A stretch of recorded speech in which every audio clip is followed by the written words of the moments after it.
Irmãos, ainda em pé, vamos abrir a palavra do Senhor. Em Lucas, Evangelho segundo São Lucas, capítulo 12. Vamos ler do versículo 13 até o versículo 21.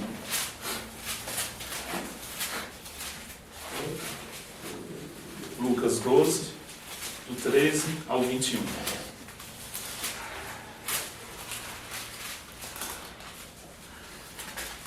Lucas 12. 13.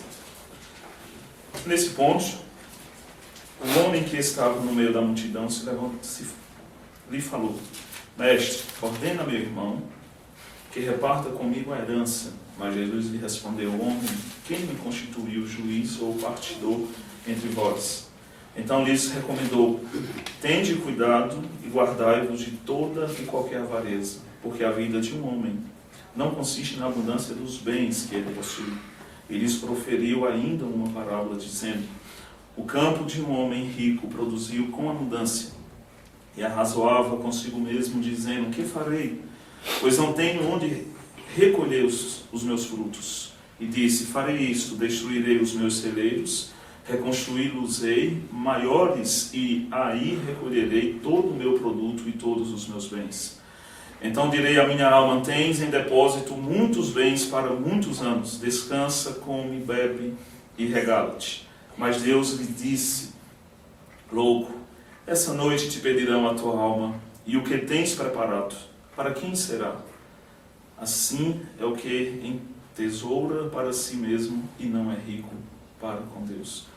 Evangelho do Senhor. Louvado seja Cristo. Senhor Deus, nós te agradecemos, te louvamos nesse momento. Muito obrigado pela tua palavra, Senhor. Muito obrigado pela tua graça. E nesse momento nós te pedimos esta mesma graça, a iluminação, ó Deus, do teu Santo Espírito, para que possamos assim compreender devidamente a tua palavra. Que o Senhor nos ajude a compreender a tua palavra, a entender a tua palavra. Que o Senhor nos ajude posteriormente, ó Deus, a praticar a tua palavra. E que o Senhor mesmo seja honrado, glorificado, exaltado em todas as coisas, para a glória de Cristo. Amém. Pode sentar, irmãos. Irmãos, no aconselhamento bíblico, e lidando com pessoas em diversas crises, também ministrando palestra vez ou outra, ou em igreja, a gente também costuma, inclusive no próximo sábado a gente vai estar falando em um colégio aqui, na QNL, para os jovens, para os professores, pais, sobre a prevenção, o que é que a gente pode fazer, o que é que deve fazer, o que é que está ao nosso alcance, para evitarmos algumas coisas, para compreendermos algumas coisas e, consequentemente, desfrutarmos de uma vida consistente, desfrutarmos de uma estrutura que talvez não temos. Se tem uma coisa que a gente costuma falar para as pessoas, dizer às pessoas, insistir com as pessoas, primariamente é o seguinte: você precisa entender que você realmente não sabe de alguma coisa. Você precisa entender que realmente tem alguma coisa de errado aí. Independentemente de qualquer situação ou estado que a pessoa se encontra, realmente quando as pessoas vêm argumentando para a gente, vêm falando para a gente alguns problemas, e assim a gente entende e mostra para as pessoas, e as pessoas de fato entendem que isso é sintomático. Isso indica que existe algum problema que gerou esse negócio. Esse sintoma indica que realmente existe um problema na sua estrutura. Esse sintoma realmente comunica que tem um problema principal, que tem um problema na sua essência, que tem um problema na sua estrutura. E a primeira coisa que a gente precisa deixar claro para as pessoas é isso: olha, você acredita ou não acredita que tem algum problema aí que você não sabe? E às vezes as pessoas acabam e acham inadmissível esse negócio, alguém vir dizer, e principalmente quando a gente vê essas pessoas a primeira vez: olha, tem alguma coisa de errado contigo. E a gente precisa descobrir esse negócio. E a primeira coisa para que a gente descubra esse negócio é que você entenda de fato que existe alguma coisa de errado na tua vida. que existe algum funcionamento errado devido a uma compreensão errada, devido a um comportamento errado, e a gente precisa verificar esse negócio. E se você realmente não entender que existe, então pode ir embora. E normalmente as pessoas ficam, às vezes não. Mas quando as pessoas ficam, que a gente consegue identificar alguns problemas, automaticamente aqueles sintomas, por exemplo, eu estive conversando com uma pessoa uns 2 meses atrás, e essa pessoa não dormia, e algumas coisas que essa pessoa me falou, e algumas coisas que a gente esclareceu, essa pessoa, pelo menos no período de 30 dias, estava dormindo, estava tudo ok, e a gente teve que resolver outros problemas depois. Mas a primeira coisa é, tem alguma coisa de errado? Quando a gente volta um pouco nesse texto, Jesus falando para os fariseus, para aquela multidão lá, a primeira coisa que ele disse, acautelai-vos o fermento dos fariseus, que é a hipocrisia. Tem alguma coisa de errado com eles e eles não admitem. Eles escondem alguma coisa. Eles dizem, como fala Mateus 23, e não fazem. Eles impõem carga e mais carga sobre os outros que nem com o dedo eles conseguem carregar. Eles não conseguem. Para os outros, eles fazem tudo, eles oferecem tudo para os outros, eles fazem tudo para os outros, agora quando é para eles carregarem, eles não querem.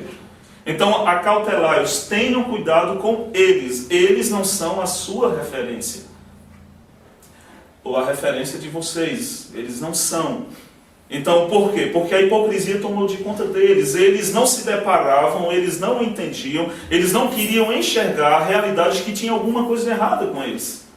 E ele continua assim dizendo que não há nada encoberto que não venha a ser conhecido. Não adianta você se esconder, que um dia você vai aparecer. Não adianta você falar baixinho lá no canto da sua casa, porque um dia essas palavras vão chegar aos ouvidos de alguém. Não adianta você se esconder no escuro, e lá no escuro você permanecer, porque um dia a luz aparecerá ali e você vai ser visto.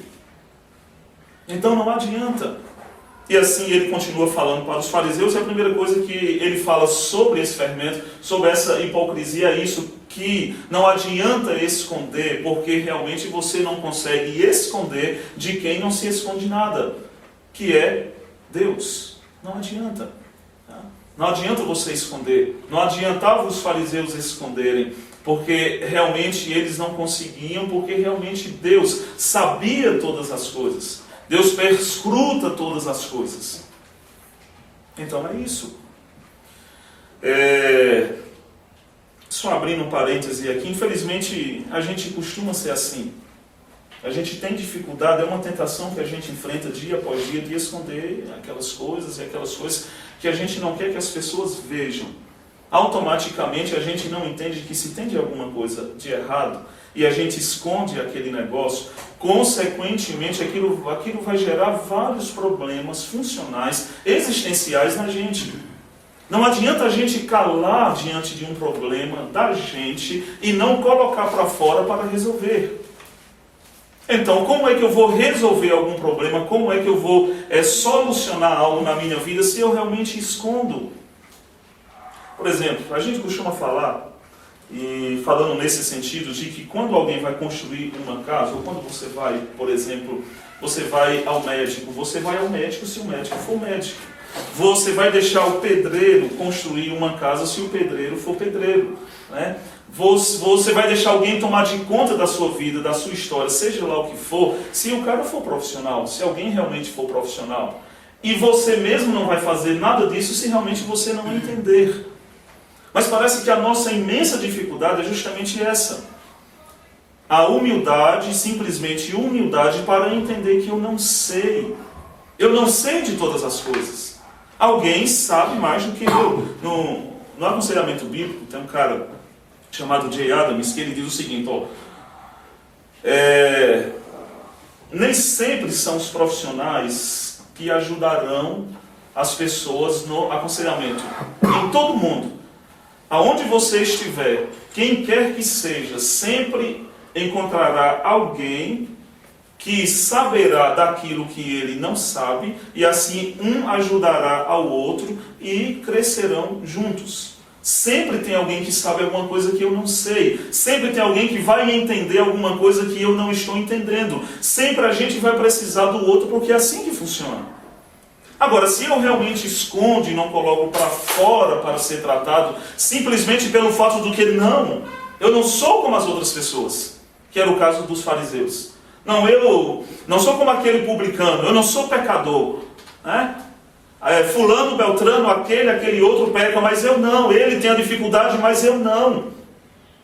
Como se realmente a gente fosse perfeito e tivesse que ser perfeito em todas as coisas. E não é assim. É bem mais simples, é bem melhor a gente entender esse negócio e dizer, todo mundo erra. Todo mundo tem seu defeito. Independentemente de qualquer pessoa, aquela que você imagina que, aquela ali, sinceramente, aquela ali. E quando a gente percebe alguém que endeusou alguma pessoa, que tem aquela pessoa como uma referência muito máxima, que segue aquela pessoa, que o seu comportamento é direcionado a partir daquela pessoa, a primeira coisa que a gente procura fazer é chamar, vem cá, vamos identificar os erros dessa pessoa, para exatamente quebrar esse negócio de que o outro é superior, porque ninguém é superior. E se alguém se mostrar superior durante muito tempo e insistir nesse negócio, é porque ele precisa se esconder.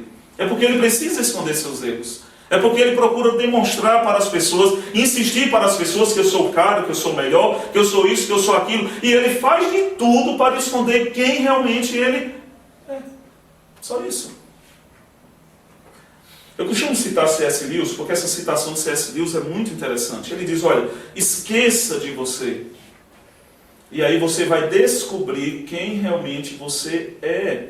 Esqueça dessa pessoa que você construiu que não tem nada a ver. Deixa de esconder as coisas que não tem nada a ver. Coloca para fora as coisas que precisam ser colocadas para realmente você melhorar. E diante de tudo isso ele vai dizer, você vai descobrir que você realmente é um servo. Que a vida só faz sentido se você realmente servir ao outro. Como falávamos ontem na aula, você precisa olhar para dentro de você e nunca ver você mesmo. Porque a vida dentro de você só vai fazer sentido quando você olhar para você e ver o outro. E aí você vai deixar de esconder as coisas, você vai deixar de brincar com a vida, você vai deixar de brincar com o outro, você vai deixar de se achar melhor do que o outro, você vai deixar de se achar superior, você vai deixar de se achar tantas coisas que só fazem prejudicar, derrubar, destruir a tua vida. Porque você vai olhar para dentro de você, você vai esquecer de você. Esquecendo de você, você vai ver o outro. E assim você vai procurar viver para o outro.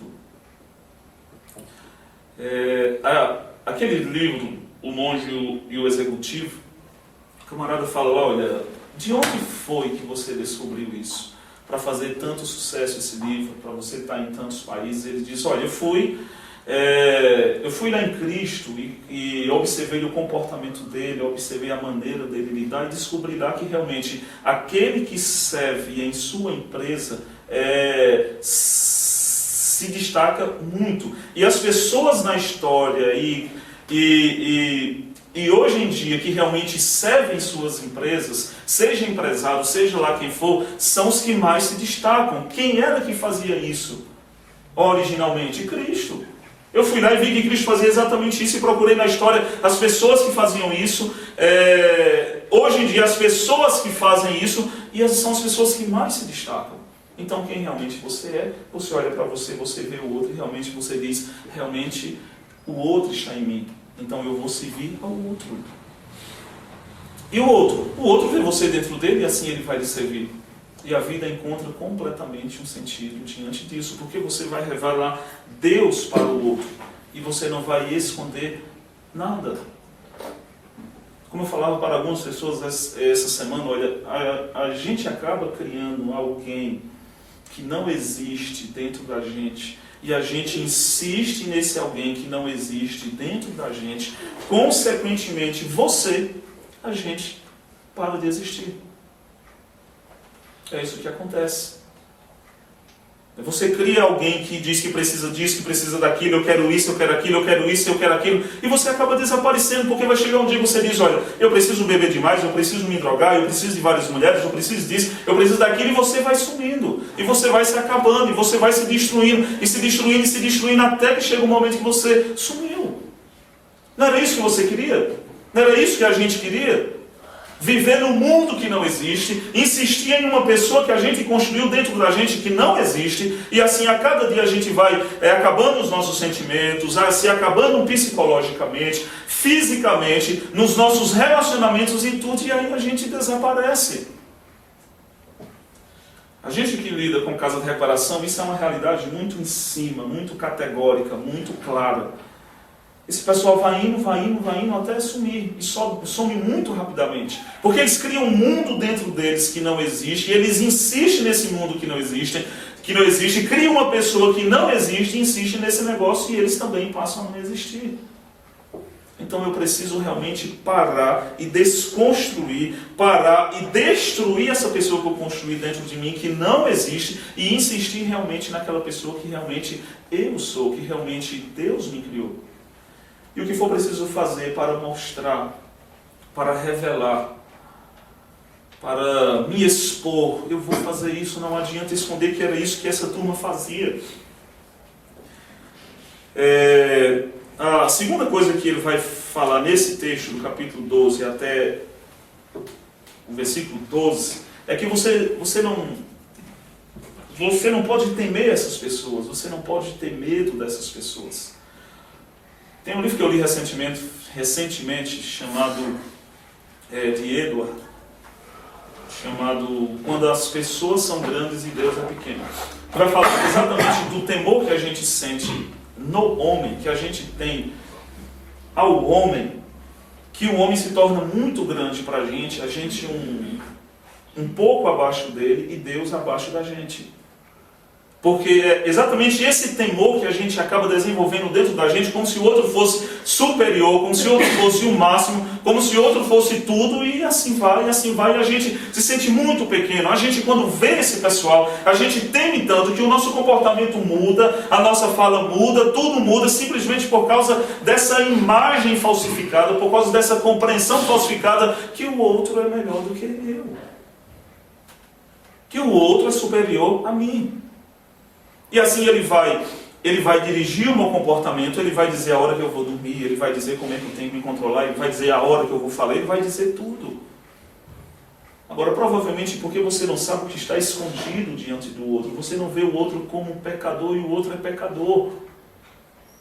E tudo vai ser revelado diante de Deus. E Deus sabe de todas as coisas. E assim a gente não pode temer esse pessoal por causa daquilo que a gente vê no outro. Porque aquilo que a gente não vê é exatamente aquilo que a gente não vê que ele é.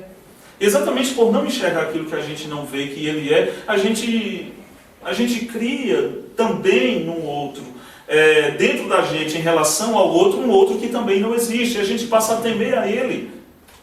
Então a gente precisa simplesmente fechar os olhos para ver o que a gente não consegue ver olhando para o outro. Porque provavelmente o que o outro tem vai fazer com que a gente tema, vai fazer com que a gente se desespere, se angustie, se inquiete, mas por causa de quê? Quem você pensa que o outro é? Quem você pensa que o outro é? É simplesmente pelaquilo que ele tem, aparentemente? É simplesmente pelaquilo que o outro possui, que você só consegue ver muito rapidamente? Muito provavelmente, com toda certeza, não é assim que o negócio funciona. Você precisa temer a Deus e você precisa, em seu comportamento, insistir nesse negócio aí, que termina o outro ponto desse até o versículo 12. Quando entra no versículo 13, um homem se destaca no meio da multidão e diz: olha, eu fiquei incomodado com isso. Aí ele não entende, ele diz: olha, porque o meu irmão tem isso e ele não quer dividir comigo. Lá vai alguém fazer isso aqui que Cristo disse. Não, eu estou Eu estou inquieto com esse negócio porque o meu irmão tem e eu não tenho. Porque o meu irmão tem e ele não quer dividir comigo. Porque o meu irmão tem mais do que eu. Porque o meu irmão... Aí Jesus vai dizer, olha, não é assim que o negócio funciona. Primeiro, quem foi que lhe disse que eu sou julgador desse negócio? Quem foi que lhe disse que eu preciso resolver esse negócio? O comentarista Leon, ele fala aqui que o que mais parece é que o outro queria exatamente que ele concordasse com ele. Olha, eu não estou sendo injustiçado por causa disso. Eu não estou sendo maltratado por causa disso. Ele queria exatamente manipular Cristo para que Cristo olhasse para ele e dizer, realmente você é um coitadinho. Realmente ele precisa dividir com você. Realmente ele... E Cristo vai exatamente na ferida dele. Que as pessoas não estavam vendo. Que para ele o mais importante era aquilo que podia ver. Que era o material, que era o físico, que era aquilo que o irmão tinha, que ele também não suportava, que ele queria de volta e pronto. E Cristo disse, olha, mas a vida... Cristo disse, tende cuidado, versículo 15, e guardai-vos de toda e qualquer avareza, porque a vida de um homem não consiste na abundância dos bens que ele possui. O valor da vida não está naquilo que você está vendo. O problema é que as pessoas pensam que está naquilo que você está vendo, está naquilo que você possui, está naquilo que você tem aqui, que as pessoas possam ver. Está em tudo isso que não é tudo isso.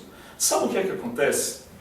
É que você, quando coloca o valor da vida naquilo que você tem, naquilo que a gente tem, você desvaloriza a sua vida tanto. Mas desvaloriza a sua vida tanto que a sua vida não vale nada. Nada. E a sua vida vai se acabar cedo ou mais tarde. Vai acabar. Vai ser destruído.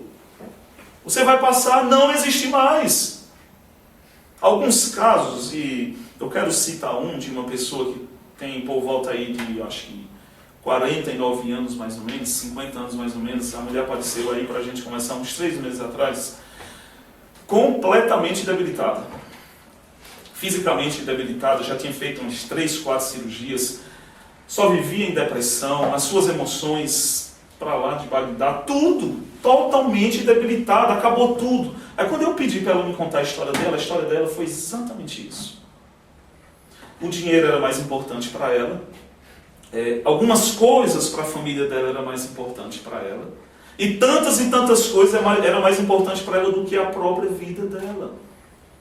E assim ela se desgastou para salvar o marido, se desgastou para dar uma boa escola para o filho, e o marido não trabalhava, que consequentemente ela intimidava o marido com esse negócio, e assim se ia, e hoje ela simplesmente olha para trás e diz, e olha o presente momento e diz, o meu marido não reconhece isso, e desaba no choro. Não, mas ele não reconhece tudo que eu fiz, caraca, e agora? E assim eu falei para ela, que realmente ela desvalorizou a vida dela por completo e agora é tarde. Outra pessoa que a gente começou essa semana, que ela com 33 anos mais ou menos, também já estava desfalecendo, em busca de um mestrado, em busca de um negócio, em busca de outro, funcionária pública, mas cadê coragem para ir trabalhar, cadê disposição, cadê ânimo para ir para seu trabalho, para se relacionar com os outros, não queria acordar, não queria levantar, não queria nada. Por quê? Porque a vida dela, o sentido da vida dela, e a gente comunicou para ela que o sentido da vida dela estava simplesmente nisso. E ela estava passando por cima de tudo. E quem você pensa que é? Você pensa que você é de ferro? Não, eu acho que você pensa que você é de ferro. Você não dorme, você não faz nada, você só pensa nesse mestrado, só pensa na vida, só pensa nesse negócio, só pensa em conquistar isso, comprar a sua casa, o seu carro, isso aqui. Você pensa que você é de ferro? Eu acho que você pensa que você é de ferro. A sua vida consiste num mestrado. Você está pegando a sua vida e jogando no lixo. Você está pegando a sua vida e jogando fora. Você está dizendo que a sua vida não vale nada. Porque você vai morrer, o seu filho vai morrer, todo mundo vai morrer. Quando eu falo morrer, a qualidade de vida que a gente precisa não consiste nesse negócio. A qualidade de vida consiste simplesmente de eu gastar tempo com o meu filho, de eu viver com o meu filho, de eu, que nem diz um cara chamado Hendrix, de eu comunicar o meu coração para o coração do meu filho, uma comunicação realista ali, de coração para coração. Olha, filho, eu realmente me importo por você, com você. Eu realmente quero o seu bem, aí eu vou gastar tempo com ele, cumprindo assim um quarto mandamento. Eu vou gastar o tempo que for necessário com ele, porque a vida está nisso, nesse contato com ele, e não oferecer uma escola para que ele passe o dia todo, lá o menino com 3 anos, o dia todo eu só vejo ele na hora de dormir, e olhe lá, porque não. Eu tenho que promover esse negócio para que as pessoas realmente vejam. E assim ele passa o dia todo lá, ele não tem a minha presença, ele não tem o meu processo que eu vou oferecer para ele, pedagogicamente falando, ele não tem nada. Por quê? Porque para mim, se eu não tiver mestrado, cara, se eu não tiver isso, se eu não tiver aquilo, e a gente acaba passando por cima de tudo e desvalorizando a nossa vida. Eu disse para essa pessoa, olha, se você não entender que a tua vida não tem valor e que todas essas coisas precisam contribuir para a tua vida realmente, você vai destruir a sua vida. A sua história vai comunicar, como a história de tantas e tantas pessoas comunica, que você é um fracassado, você é uma fracassada, você não é de ferro. Por quê? Porque, olha, os seus filhos estão tudo perdidos, a sua saúde se foi, o seu emocional se foi, você só vive depressivo, você só vive deprimido. Está vendo aí que a vida não é isso? Porque eu vou viver desesperadamente por causa daquilo ali, que eu acho que a vida é aquilo ali, desgastando a minha saúde, desgastando tudo em mim, porque para mim a vida não tem sentido se eu, por exemplo, não passar no concurso público. A vida não tem sentido se eu não fizer meu doutorado. A vida não tem sentido, não. Se essas coisas não vierem para promover a vida, melhorar a qualidade de vida, essas coisas destruirão a vida. Simplesmente assim. E se você acha que não é, qualquer pessoa que você vê aí fora, a maioria delas, você vai ver que elas pensam não assim, elas pensam da outra forma, que olha, não, a vida não tem sentido se eu não tiver meu carro, a vida não tem sentido se eu não tiver milhões lá na poupança, a vida não tem sentido se eu não tiver minha casa, a vida não tem sentido, ok. Como eu costumo falar para essas pessoas, então você quer dizer que você é tão superior, tão melhor do que os outros, tão melhor do que os outros, que a maioria das pessoas, a maioria não tem mestrado, a maioria não tem um emprego que geralmente essas pessoas têm, a maioria das pessoas não fez a faculdade que você fez, a maioria das pessoas não tem nada. Então isso quer dizer que o outro pode ir para o inferno, pode morrer, pode ser sacrificado, pode não ter emprego, pode não ter saúde, pode não ter nada, e elas estão vivendo. Agora o grande problema da gente é exatamente isso daí, no que diz respeito ao nosso contentamento, que a gente não está contente com nada. Nada. Nada. Eu não estou contente com nada, então a vida nunca vai existir, nunca vai encontrar um sentido, porque eu posso conseguir isso, depois eu quero aquilo, depois eu quero aquilo, depois eu quero aquilo, depois eu quero aquilo, e a vida não vai encontrar sentido, porque você não está contente, você não vive contente com nada, porque você não sabe o que é a vida. A gente não sabe o que é a vida, a gente não sabe o que é esse negócio. Como disse Cristo, porque a vida não consiste naquilo que você tem, naquilo que você conseguiu, Se você não entender esse negócio vai destruir a tua vida, vai complicar a tua vida, vai diminuir a qualidade de vida sua. Você precisa entender que todas as coisas que você conseguiu, tanto tem que contribuir para a sua vida, e se não contribuir para a sua vida, você tem que rejeitar aquele negócio, só isso não. Você vai olhar para você, você vai ver o outro. Se aquilo não contribuir para a vida do outro, também não tem sentido. Eu sou professor. Por que você é professor? Eu sou professor porque realmente eu quero ensinar para os outros o que os outros precisam saber. Eu quero contribuir para a vida do outro. Você é o que? Eu sou isso. Por quê? Porque eu quero contribuir para a vida do outro. Eu quero servir o outro. Em qual área da nossa vida é realmente identificado o nosso dom? Nessa área aqui então, cara, Deus quer que você sirva a Ele nessa área. E que você sirva o outro. E que você diminua a péssima qualidade de vida do outro. Que você faça realmente isso. Porque isso que você tem não tem sentido com uma finalidade em si mesmo. Aí você passa a idolatrar aquele negócio. Aquilo que você tem. Aí me lembro de uma frase de Agostinho que diz, olha, o ouro fabricado pelo verdadeiro Deus agora é usado para fabricar um Deus falso. Aquilo que você tem pode ser uma desgraça na tua vida se você usar aquele negócio, aquele dom, aquela habilidade, aquilo que você possui, se você fizer daquilo ali um Deus para você, se você fabricar aquele castelo que você quer para você, se você fabricar aquele ídolo para você, para o seu próprio prazer, para o seu próprio interesse, somente para você mesmo, você fabricou um Deus falso. E você vai servir aquele negócio falso. E aquilo passa a ser falso não é mais verdadeiro. Porque o ouro que Deus te deu, a habilidade que Deus te deu, o dom que Deus te deu, você usou para a sua própria desgraça. A gente usou para a nossa própria desgraça, fabricando um Deus que não existe. E a gente se prostra diante disso.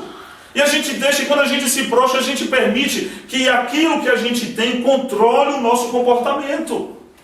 E vai controlar tanto o nosso comportamento. E se tem uma coisa certa nessa vida, é que nada nem ninguém sabe ser Deus. Durante toda a história, todo mundo que se colocou como Deus, maltratava o outro. Se inquietava, se desesperava, não sabia fazer nada, não fazia nada. Por exemplo, os deuses criados pela mitologia grega, por aqueles homens, que eles depois passaram a rejeitar todo tipo de Deus, mas eles não entenderam que esse Deus foi eles, esses deuses foram eles que criaram. E esses deuses maltratavam eles, esses deuses matavam eles, esses deuses faziam tudo que não prestava. Por quê? Porque não era o verdadeiro Deus. Esse é o problema nosso. Quando a gente coloca um valor que não tem valor naquilo que a gente pensa que tem valor, e a gente valoriza aquele negócio mais do que a nossa própria vida, aquele negócio vai destruir a gente. Porque o ouro que Deus criou, seja a habilidade, aquilo que Deus te deu, seja lá o que quer que seja, você tem que usar, é para Ele. Você tem que usar aquilo ali para contribuir para a vida, ou seja, para a adoração a Ele, para servir a Ele, através do próximo, através de todas as coisas. E não falsificar aquele negócio no mundo da hipocrisia. Não está tudo certo. Não está certo, não. Está errado. E você precisa descobrir isso, você precisa entender, você precisa aceitar. Olha, está errado. O que é verdadeiramente verdadeiro.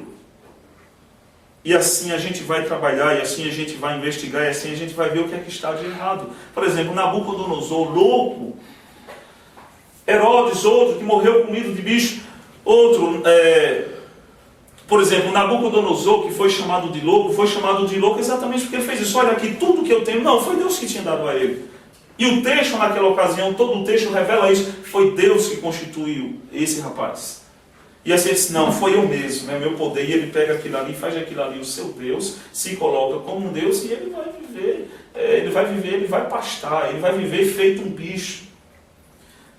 E é exatamente aí que entra o que Cristo diz e conta essa parábola de um homem rico que tinha tantas e tantas coisas, que tinha lucrado na última colheita dele muita coisa, e agora vem a próxima e ele disse, o que é que eu faço? Eu não tenho depósito para tanto. Então, eu tenho que desesperadamente correr atrás para que eu não perca tudo isso aqui. E ali ele vai, derruba tudo, e ele constrói tudo, e ele guarda tudo, e ele diz para a sua alma, agora alma, pode se alegrar, porque você vai se alegrar durante muito tempo, e a voz vem dizendo, louco, você fez daquilo que você tinha o seu próprio Deus, você fez daquilo que você tinha uma finalidade em si mesmo. Você é um louco. Louco. Agora o grande problema da gente, sabe, é quando é que essa voz vai encontrar um lugar no nosso coração? Quando essa voz vai encontrar um lugar no nosso coração? Por exemplo, eu já citei uma vez aqui, Pedro, quando falaram para ele, Pedro, você estava com ele? Não. Pedro, você estava com ele? Não. Pedro, você estava com ele? Não. O galo cantou, Jesus olhou para ele e ele entendeu. Que, cara, você errou, cara. Tem alguma coisa de errado com você, cara. Pedro, não era para você ter feito isso. Que barbaridade você fez. Você disse que não ia me negar, Pedro. E agora você diz, eu não conheço ele, nunca conheci ele, não quero saber dele, nada. Pedro, você não percebe o que você fez, Pedro? E ele olha para Pedro e aquilo ali fez um sentido. E Pedro entendeu, olha a besteira que eu fiz, olha o que eu estava fazendo. E Pedro se comoveu com aquele negócio, e Pedro foi confessar ao Senhor, e Pedro passou a ser diferente. Mas o problema da gente é que vozes e mais vozes vêm dizendo louco, vozes e mais vozes vêm dizendo você está errado, vozes e mais vozes vêm dizendo cuidado, vozes e mais vozes, e a gente não está nem aí com isso. Cristo olha para a gente, mas a gente não consegue perceber Cristo em nenhuma situação que está dizendo que você está errado, você está fazendo errado, você está pecando, não era para ser assim, não era para ser assim, e você é um cego. E a gente fica tão cego, mas tão cego que a gente não percebe que a situação está dizendo, você está me negando. Você continua me negando, você continua fazendo daquilo que você tem, o seu Deus, a sua história, uma finalidade em si mesma. A vida só tem sentido com aquilo, mas não é, está errado. E assim tantas e tantas coisas acontecem, vão acontecendo, mas a gente não escuta nada. A gente não compreende nada, a gente não interpreta de maneira que era para ser interpretado em nenhuma ocasião. E a voz lá, louco, louco, louco, louco. Não é assim que funciona. Não é assim que é para usar o que você tem. Não é assim. A vida não consiste no que você tem, louco. O que você tem não é seu, o que você tem é meu, louco, louco, louco e louco. Aí ele vai e diz, olha, continuando o texto, ele vai dizer, olha, porque a vida, ela é mais do que o alimento. Tá?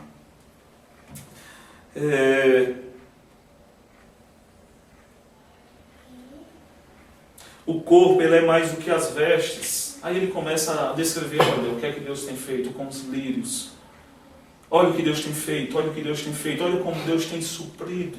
Olha os pássaros, olha isso, olha aquilo, olha isso, olha aquilo. A vida de vocês é muito mais do que isso daí que vocês estão vendo. É muito mais do que isso aí que vocês possuem. É muito mais do que isso. Não desvalorize de maneira tão pobre aquilo que tem muito valor. A sua felicidade, a sua alegria, o seu contentamento depende daquilo que você tem. Você não vai muito longe com isso. Depende daquilo que você possui.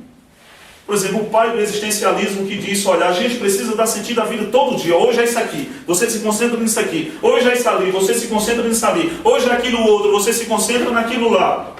Aí chega um momento, hoje é o dia que é o que vai me dar sentido, eu pegar a minha arma e dar um tiro na cabeça. E foi assim que ele fez. Então você vai fazendo isso, você vai fazendo isso, a gente vai fazendo isso, a gente vai fazendo isso, até chegar como ele. A gente vai tirar a nossa própria vida.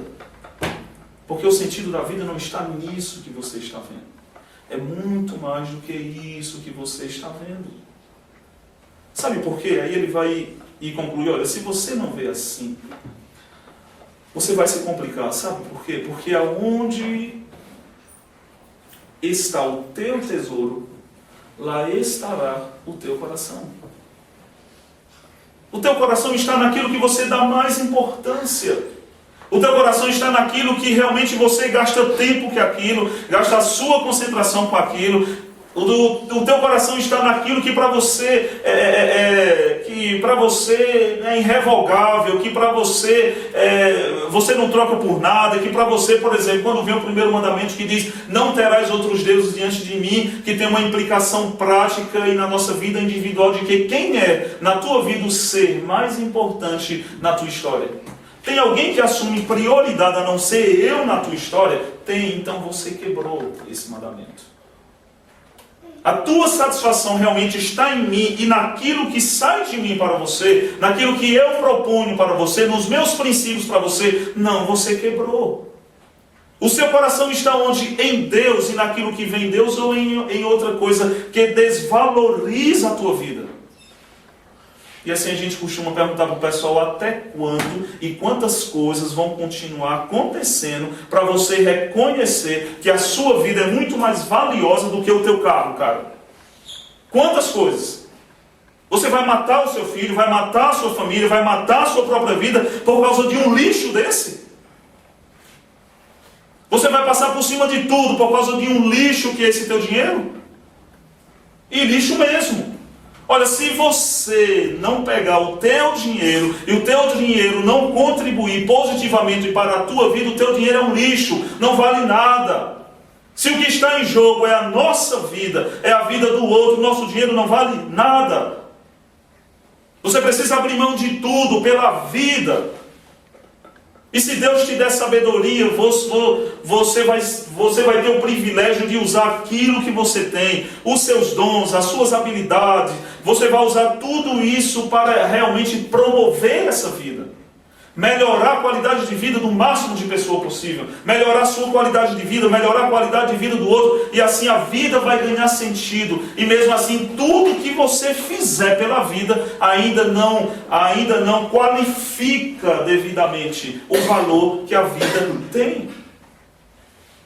Porque aonde estiver o teu tesouro, ali está o teu coração. Quem é o autor da vida? Quem foi que fabricou esse negócio? Quem foi que criou a vida? É Ele. Só quem alimenta e abastece essa vida é Ele.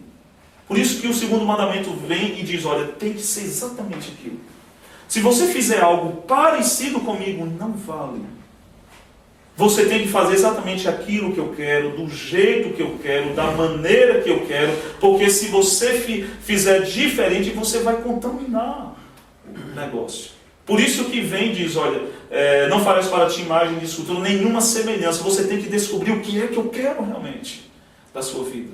O que é que eu quero realmente da tua história? O que é que eu quero realmente, que é o que eu quero realmente, que vai abastecer a tua vida, que vai fazer a manutenção da tua vida, que vai fazer com que a tua vida realmente seja vida e tenha sentido, porque o autor da vida sou eu. Então o nosso coração tem que estar no autor da vida. E o autor da vida vai melhorar cada vez mais a qualidade da nossa vida. E assim a gente não vai desvalorizar a nossa vida achando que as coisas que a gente possui, achando que as coisas que a gente alcançou valem mais do que a nossa própria vida.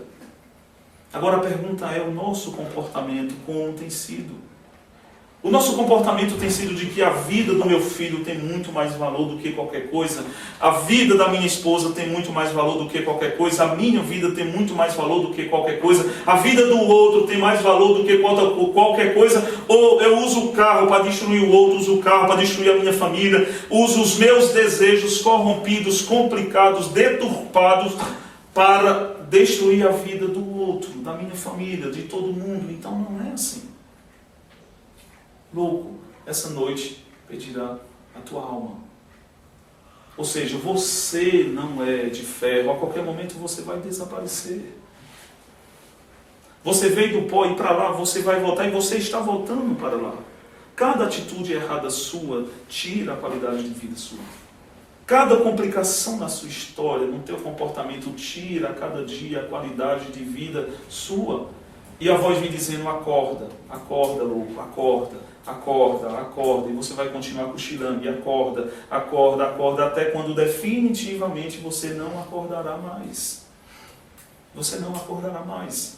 Simplesmente porque aquilo que tinha valor, que realmente tem valor, você desvalorizou por completo. Então o ouro criado pelo verdadeiro Deus, ou seja, aquilo que você tem, foi Deus que deu. Aquilo que você tem esteticamente, aquilo que você tem intelectualmente, aquilo que você tem no seu comportamento, na sua maneira de ser, seja lá o que foi Deus que deu. O que a gente não pode fazer? A gente tem que usar isso devidamente para isso encontrar o verdadeiro sentido. Se a gente não usar devidamente, a gente vai acabar complicando, ou seja, aquilo que a gente tem vai se tornar uma maldição na nossa história. E a pergunta é, quem você pensa que é? Quem você pensa que é? Você formula, você qualifica, você avalia aquilo que você é a partir daquilo que você tem? Não é simplesmente pelo fato de você ser a imagem de Deus e isso basta. De você ser criado por Ele e isso basta. Você valoriza a sua vida a partir daquilo que você tem, mas que coisa mais pobre. Você vai continuar sendo tão pobre porque você é muito mais do que isso. Você pode possuir fazendas, a gente pode possuir, pode ser dono do mundo. Mas se a gente não compreender que o valor da vida não está nisso, o valor da vida é muito mais do que isso. A gente precisa compreender isso. E a gente vai encontrar todo o sentido na nossa vida quando a gente entender isso. Quem eu penso que sou, cara? Quem eu penso que sou? E quando essa pergunta me vem à mente, quem eu penso que sou, imediatamente a minha mente me leva, viaja por lugares de conquista minha. E o problema da gente parece que esse, a gente se contenta com tão pouco. Deus dá algumas coisas para a gente, Ele diz, olha, eu quero dar eu mesmo para você, e não essas coisas. E a gente se contenta com algumas coisas que Deus nos concede. E a gente rejeita Ele por algumas coisas que Ele nos concede. Ele diz, olha, mas eu quero estar com você. Eu estou à sua disposição.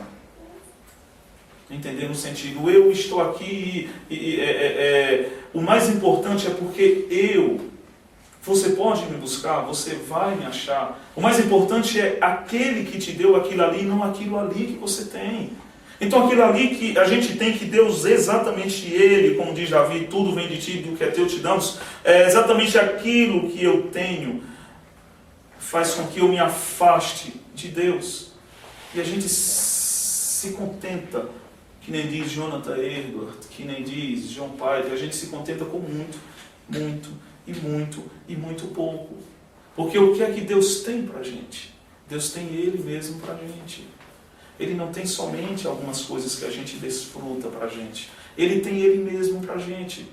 E a gente se contenta com tão pouco, e a gente se torna tão frágil, mas tão frágil, porque a nossa força está naquilo que a gente tem. E a gente esquece que Deus é muito mais do que todas essas coisas, e é Ele quem faz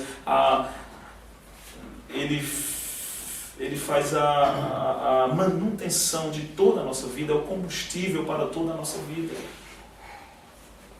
Então não se contente com tão pouco. Não nos contentemos com tão pouco. A nossa vida é muito mais do que tantas e tantas coisas que a gente alcançou, que a gente alcança, que a gente tem. A vida é muito mais do que isso. Não desvalorizemos a vida nesse sentido. E que Deus seja exatamente para a gente único. E que a vida ganhe sentido exatamente porque a vida não se compra. Quando a gente tenta comprar, a gente desvaloriza. Porque a vida está nele, e Ele é o autor da vida, e Ele é a própria vida. Ele mostrou isso quando Ele veio e foi até a cruz dizendo e assumindo todas as consequências para dizer a vida é isso aqui. Que nós possamos entender e viver isso na nossa vida. Senhor nosso Deus, nós te louvamos e te agradecemos por o Senhor ser o nosso Senhor, por o Senhor ser plenamente suficiente para nós. Não precisamos, ó Deus, não necessitamos, ó Deus, de nada, absolutamente nada que não seja o Senhor e aquilo que vem do Senhor. E te pedimos, ó Deus, em nome de Cristo Jesus, que todas as coisas, ó Deus, que vieram de Ti, que tem atrapalhado a nossa vida contigo, todas as coisas, ó Deus, que possuímos, ó Deus, que tem atrapalhado a nossa comunhão contigo, o Senhor esteja agindo, o Senhor esteja quebrantando o nosso coração, o Senhor esteja agindo para que possamos a cada dia nos desprender de cada coisa que tem atrapalhado a nossa comunhão contigo, possamos nos desprender de cada coisa que tem desvalorizado a nossa vida, desvalorizado os nossos relacionamentos. Que o Senhor Deus nos ajude e nos conduza nessa direção para que possamos encontrar o Senhor e o Senhor somente e vivermos de maneira absolutamente contente apenas contigo e aquilo que vem do Senhor, aquilo que revela o Senhor. Para a tua glória e para a glória de Cristo te pedimos. Amém.